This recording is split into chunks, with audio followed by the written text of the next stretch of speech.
প্রিয় দর্শক বন্ধুরা, এই মুহূর্তের জন্য প্রাথমিকে কার্যত ৩২,০০০ মামলা মেনশন পর্বে আজ উঠে আসছে জোরালো সংবাদ আপডেট। হঠাৎ কি জানা গেল অবশ্যই এই ভিডিওর মধ্যে তুলে ধরবার জন্য চেষ্টা করছি। মহামান্য কলকাতা হাইকোর্টের গুরুত্বপূর্ণ খবর আপডেট। তো ভিডিওটিকে শেষ পর্যন্ত দেখবেন, কোনোভাবে কিন্তু স্কিপ করবেন না। চ্যানেলটিকে এখনই সাবস্ক্রাইব করে নিয়ে সঙ্গে থাকবেন। তো চলুন কথাবার্তা না বাড়িয়ে আমরা মূল টপিকে ফোকাস করি। বন্ধুরা, কার্যত প্রাথমিকে ৩২,০০০ মামলার ক্ষেত্রে আজ মামলা মেনশানিং পর্বে উঠে আসছে গুরুত্বপূর্ণ সংবাদ আপডেট। আমরা জানি যে এই মামলা কার্যত অ্যাসাইন্ড হয়ে গিয়েছে অনারেবল জাস্টিস ১১ নম্বর কোর্টে, সম্মানীয় বিচারপতি তব্রত চক্রবর্তী মহাশয়ের ডিভিশন বেঞ্চে।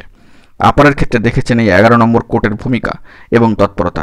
অনারেবল জাস্টিস তব্রত চক্রবর্তী মহাশয়ের ডিভিশন বেঞ্চ থেকেই কিন্তু নিয়োগ সংক্রান্ত বিষয়ে গুরুত্বপূর্ণ বার্তা উঠে এসেছিল। খুব বলতে গেলে মহামান্য কলকাতা হাইকোর্টের ১১ নম্বর কোর্ট সেই দিক থেকে অত্যন্ত তাৎপর্যবহুল, এবং সেই বেঞ্চে মামলা মেনশানিংয়ের ক্ষেত্রে অত্যন্ত গুরুত্বপূর্ণ তথ্যাদি উঠে আসছে। যতটুকু আমরা খবর সংগ্রহ করতে পেরেছি, যে সমস্ত পক্ষকে নোটিশ করতে হবে এবং মামলা মেনশন করে একটা নির্ধারিত ডেট কিন্তু দেওয়া হবে, এমনটাই জানা যাচ্ছে আজ। অর্থাৎ আর কয়েকটা দিনের মধ্যেই মামলার ক্ষেত্রে একটা স্ট্যাটাস ডেডলাইন কিন্তু চলে আসতে পারে। আগামীকাল বা পরবর্তী মানডে নাগাদ এই বিষয়ে ভালো খবর উঠে আসে কিনা সেই দিকে আমরা কিন্তু ফোকাস রাখছি। অর্থাৎ বন্ধুরা, বুঝতেই পাচ্ছেন যে সমস্ত পক্ষকে কার্যত নোটিশ করতে হবে এবং মামলা মেনশন করে একটা নির্ধারিত ফিক্সড ডেট কিন্তু দেওয়া হবে বলেই জানা যাচ্ছে, এমনটাই খবর উঠে আসছে।